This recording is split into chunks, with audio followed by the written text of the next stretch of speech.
Salut, j'espère que vous allez bien. Dans ce cours, nous allons parler des fonctionnalités d'application. Donc, à la fin de cette vidéo, vous devez savoir définir concrètement ce que c'est qu'une fonction et après savoir quel type de fonction nous appelons application. Ok. D'abord, c'est quoi une fonction? Une fonction, c'est une relation qui lie deux ensembles ou bien une correspondance entre deux ensembles. Donc, fonction, c'est contre une correspondance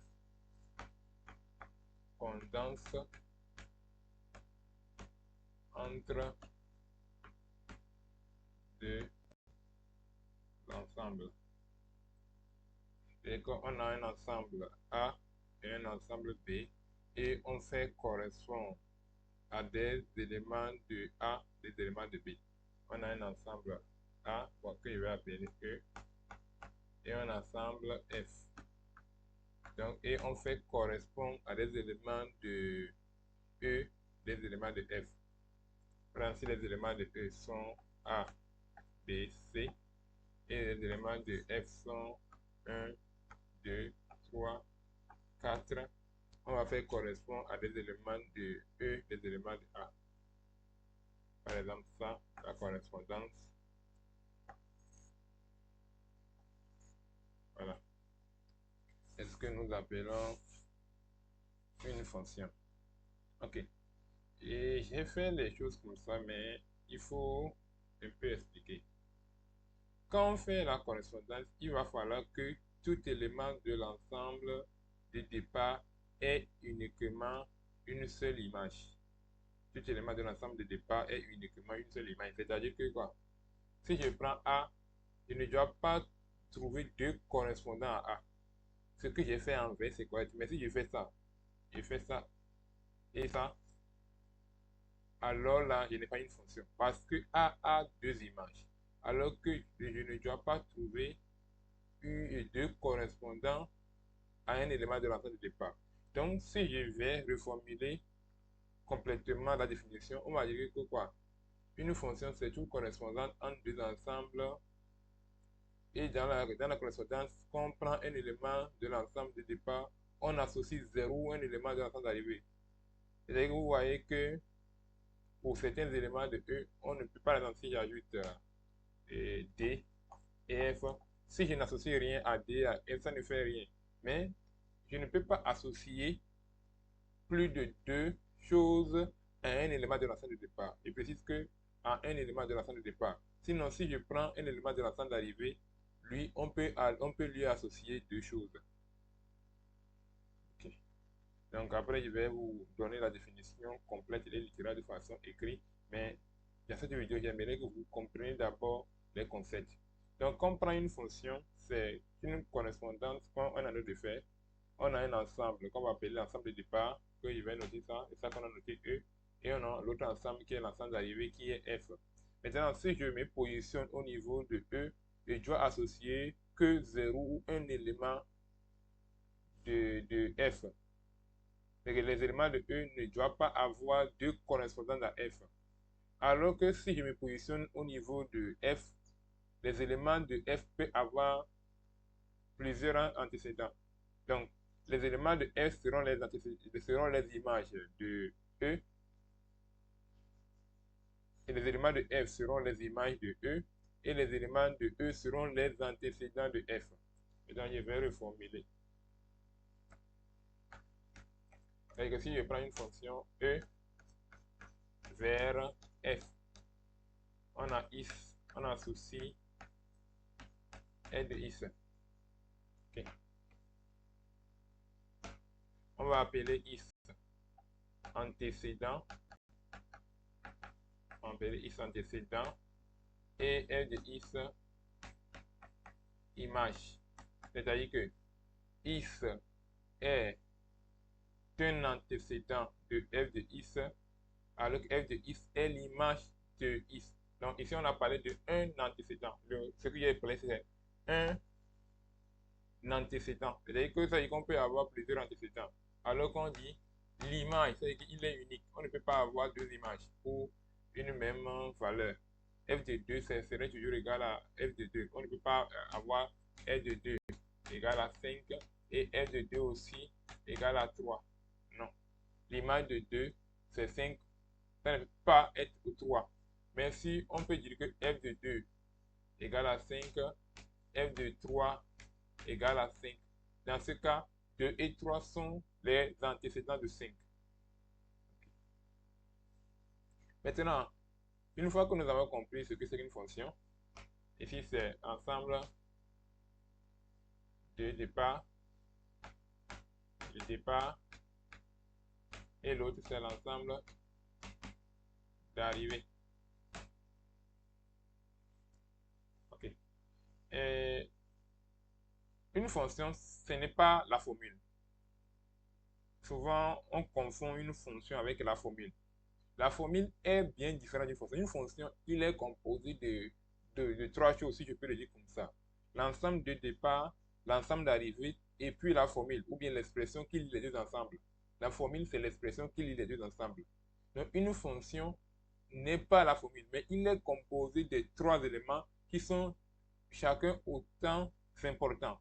L'ensemble de départ est important, l'ensemble d'arrivée est important, et la formule qui les lie aussi est importante. Par exemple, si je prends une fonction f définie de r vers r plus à x, on associe x carré. Donc vous voyez qu'on a les trois parties. On a l'ensemble de départ qui est r, l'ensemble d'arrivée qui est r plus, et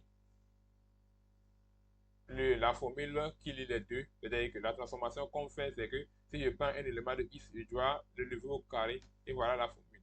Donc, quand vous avez une fonction en face de vous, il est très important de distinguer clairement ces trois grandes parties, parce que tout va se jouer sur ces trois grandes parties. On ne va pas oublier que l'ensemble de départ existe, on ne va pas oublier que l'ensemble d'arrivée existe, on ne va pas, bon, pour la formule, on ne oublie même pas parler, c'est ça qui nous sert à faire la majorité des opérations. D'accord. Donc, si on me donne une fonction au cours d'un examen, ou bien d'une composition, ou bien d'un devoir, je dois chercher à voir les trois aspects. L'ensemble de départ, c'est quoi? L'ensemble d'arrivée, c'est quoi? La formule, c'est quoi? Avant de commencer par travailler. Ok. Maintenant, c'est quoi? Bon, d'abord, maintenant, pour une fonction, on définit une notion importante qui est l'ensemble de définition. Donc, je vais revenir sur ça en détail plus tard. Mais l'ensemble de définition, c'est quoi? C'est tout élément de l'ensemble bon. On a défini la fonction. Je vais revoir. On a f défini de e vers f à x. On associe f de x. L'ensemble de définition d'EDF, c'est tout élément de l'ensemble de départ tel que f de x existe. Bon, normalement, f de x existe et que f de x appartient à l'ensemble d'arrivée. Voilà. Il faut trois conditions pour être dans l'ensemble de définition. L'ensemble de définition, c'est un ensemble et il faut trois conditions pour être dedans. Ok. Ça veut dire quoi? Si on me demande de déterminer l'ensemble de définition, voilà ce qu'il faut chercher à faire. Mais cette façon, c'est une définition. Ce n'est pas ce que nous allons appliquer dans la pratique. Par exemple, la définition, je peux donner un exemple qui va nous permettre de bien comprendre la définition.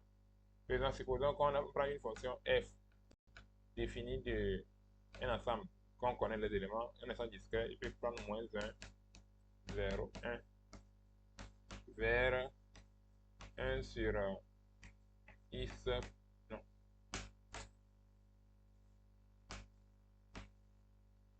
Vers peut-être, bon, je vais mettre d'abord le lien, après je vais voir. 1 sur x plus 1. Donc on peut mettre ici 0 et demi comme ensemble d'arrivée. Donc DDF c'est quoi? Je prends l'élément appartenant à l'ensemble de définition à l'ensemble de départ plutôt, je vérifie si son image existe et que son image appartient à l'ensemble d'arrivée. On commence par moins 1. Moins 1, c'est un élément de l'ensemble de définition. C'est un élément de l'ensemble de départ, donc ça c'est validé. Maintenant, est-ce que l'image de moins 1 existe? Si je reviens ici, je peux calculer, ça fait 1 sur moins 1 plus 1, ça fait 1 sur 0, qui est une opération impossible. Donc, lui, pour moins 1, il s'annule ici. Donc, son image n'existe pas. Donc, pas besoin de continuer le travail. Donc, il ne peut pas être dans l'ensemble de définition. OK. Maintenant, je prends 0.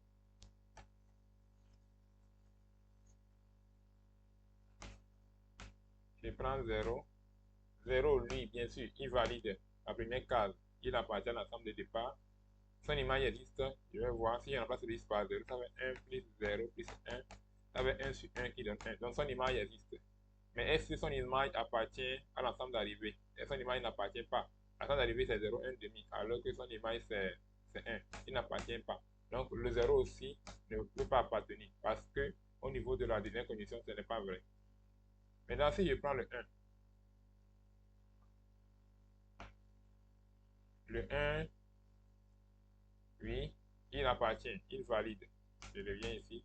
Le 1 valide ça. Son image existe. Ça fait demi. Ça fait demi. Ça fait 1 sur 1 plus 1. Ça fait demi. Il valide ça. Et oui, il valide. L'image existe. Ça fait demi. Et aussi, demi appartient à l'ensemble d'arrivée. Donc, dans ce cas, dans l'exemple que j'ai donné, l'EDF va être composé que de 1. C'est un seul qui respecte ces trois conditions. Ça, c'est pour mieux comprendre la définition. Maintenant, dans la pratique, on va prendre l'ensemble d'arrivée R. On va dire que F définit de E vers R. Donc, souvent, on prend ça pour simplifier le travail. Et si l'ensemble d'arrivée est R, c'est que les choses se simplifient. La troisième condition n'existe plus parce que tout élément qui existe appartient à R. Tout nombre qui existe appartient à R. Donc, on n'aura plus besoin d'une troisième condition. Donc, on se résume à faire X appartient à E tel que R de X existe. Alors que pour que F de X existe, il faut simplement qu'il respecte les conditions de distance. Et on n'a que 3 en mathématiques au lycée, c'est que quoi? Donc, je vais écrire ça d'abord. Donc, la formule finale que nous allons utiliser, c'est que EDF égale X appartient à E tel qu'on pose les conditions de distance. Les conditions de distance. On pose les conditions de distance. Les conditions de distance qu'on peut poser, c'est simple. Si on a 1 sur U, c'est-à-dire une expression dénominateur, c'est ce que ça veut dire. On doit poser le U différent de 0. Si on a racine de U, on doit poser le U strictement supérieur ou égal à 0.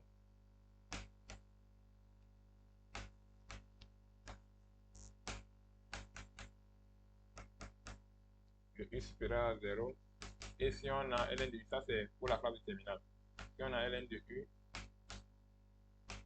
on doit poser le U strictement supérieur à 0. Voilà les conditions. Donc on peut retrouver cette petite autre pour aller plus vite. Si on a par exemple 1 sur racine de U, cette forme, on peut poser directement que le U strictement supérieur à 0, ou bien quand on a ln2, voilà celui de U, on peut poser directement que le U différent de 0. Les deux que je viens d'écrire en bleu ne sont pas les vrais. On a les 3 grandes qu'on a besoin en haut, mais les deux proviennent juste de quelques petites manipulations que je ne vais pas les détailler dans cette vidéo. Okay. Donc ça veut dire que quoi? Si on me donne une fonction et on me demande de déterminer l'ensemble de définition, je dois me baser sur quoi? Sur l'ensemble de départ premièrement. Important. Après, une fois que j'ai bien vu l'ensemble de départ, je vais repérer les conditions à poser. Une fois que je pose les conditions, le reste du travail consiste simplement à résoudre ces conditions. Okay. Donc, par exemple, je donne un exemple précis. Prenons F défini de intervalle moins 5 à 3 vers R. À X, on associe 2X plus 3 sur X carré moins 1. Je prends encore une autre fonction G. Définie cette fois-ci, je pense sur R vers R, où à X, on associe racine carrée de X plus 3. Donc, si je vais poser la condition au niveau de F, on va poser DDF, ça fait X appartient à R, non pas à R, voilà, l'erreur que les gens font souvent. L'ensemble des parts c'est moins 5 à 3, tel que X carré moins 1 soit différent de 0. Parce qu'on a bien vu tout à l'heure que ce qui est au dénominateur est forcément posé est différent de 0. D'après ce qu'on vient de faire, on vient de voir ici. Ce qui est au dénominateur doit être posé différent de 0. Donc, X carré moins 1 au dénominateur, il doit être posé différent de 0. Et de l'autre côté, si je vais faire pour G de X, je vais mettre D de G égale à X appartient à R, tel que X plus 3 supérieur à 0. Supérieur ou égal à 0. Okay. Donc ça c'est pour racine carrée. Ce qui est sous racine carrée doit être posé supérieur ou égal à 0. Okay. Et je vais dire ça en même temps. Une fois que vous prenez une fonction dans laquelle il n'y a pas, vous ne voyez pas une expression sous barre de fraction. Vous ne voyez pas racine carrée, vous ne voyez pas ln. Pas de fraction, vous ne voyez pas une expression sous fraction, pas de racine carrée, pas de ln, les trois n'existent pas dans la fonction, c'est que l'ensemble de définition de cette fonction est égal à l'ensemble de départ. C'est que l'ensemble de définition, c'est tout simplement égal à l'ensemble de départ. Par exemple, le cas, maintenant, une fonction h définie de R vers R, à i, on associe x au carré plus 5. Quand vous voyez l'expression de x au carré plus 5, il n'y a pas racine carrée, il n'y a pas fraction, il n'y a pas ln. Donc l'ensemble de définition, c'est ça, l'ensemble de départ. Par exemple, je prends une fonction i définie de R plus vers R. À i, on associe R cosinus x plus x au carré. Quand vous voyez bien, il n'y a pas ces trois éléments-là. Une fois qu'il n'y a pas ces trois éléments, l'ensemble de définition, c'est égal à l'ensemble de départ. Okay. Donc ça, c'est entre parenthèses. Maintenant, je reviens sur les deux DDF que je viens de poser. Je vais résoudre cette condition. Pour la condition différente de 0, je vais poser x au carré moins 1 égale à 0. Donc si on résout, ça fait x égale à 1 ou x égale à moins 1. Maintenant, je dois aller enlever 1 et moins 1 de l'ensemble de départ. C'est pour la condition ça. Quand on a différent, on pose d'abord l'égalité et après on vient enlever les solutions, la solution de l'ensemble de départ s'ils sont bien faits dans l'ensemble de départ. Parce qu'il peut arriver que les réponses que vous allez trouver ne soient pas dans l'ensemble de départ.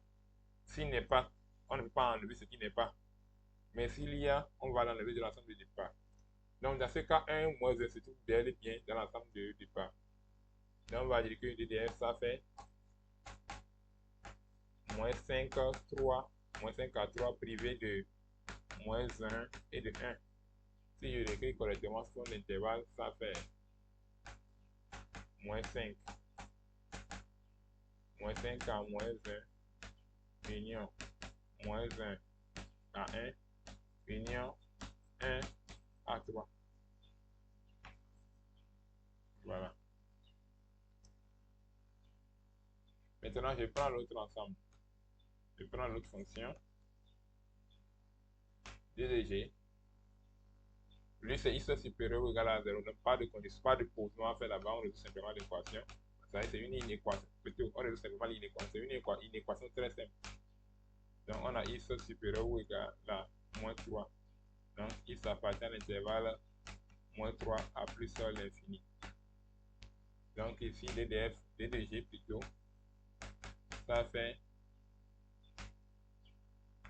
moins 3 à plus l'infini. Entre parenthèses encore, souvent, quand on est en face d'une équation, on fait une étude de signes. Normalement, les inéquations, c'est étude de signes. Où j'ai écrit ça? Ici, c'est étude de signes qu'on doit faire. Mais sauf dans les cas simples, ça c'est étude de signes qu'on fait. Étude de signes. Étude de signes. Sauf dans des cas très simples comme par exemple les inéquations du premier degré. Ça c'est les inéquations du premier degré. Dans ce qu'on n'en a pas besoin. Sauf, mais si vous avez une inéquation du second degré, vous devez calculer le discriminant, faire des tableaux de signes et dans ce que vous allez extraire la réponse supérieure ou égale à 0. Donc ce que vous devez retenir, c'est que quoi? Quand on parle d'inéquation, on parle d'étude de signes. Sauf dans les cas très simples comme mon cas ici. Voilà l'ensemble de définitions de ces deux fonctions. Okay. Il est très important pour que je redéfinisse ce que c'est qu'une fonction et après comment on trouve l'ensemble de définitions. Ça, je n'ai pas approfondi parce qu'on peut avoir plus de choses. Je dois pouvoir dire plus de choses, mais on ne peut pas tout dire dans une vidéo. Ok. Maintenant, on revient sur une application. Une application, c'est quoi? Une application, c'est une fonction dont l'ensemble de définitions égale à l'ensemble de départ. Ensemble de départ. Tout simplement ça. C'est-à-dire que quand vous calculez l'ensemble de définitions d'une fonction et que vous retombez sur l'ensemble de départ, sachez que vous êtes en face d'une application. C'est tout. Donc, tout va se jouer sur la détermination de l'ensemble de définitions. C'est ce qu'il faut apprendre à faire impérativement quand vous êtes en seconde, en premier ou en terminale, c'est d'arriver à toujours réussir les ensembles de définitions. Parce que tout va se jouer sur lui. Si on vous demande de démontrer qu'une fonction est une application, ce qu'on vous demande de faire indirectement, c'est de déterminer son ensemble de définitions et de montrer que l'ensemble de définitions égale l'ensemble de départ. Donc, on va dire que si je prends une fonction f définie de E vers f, à x on associe f de x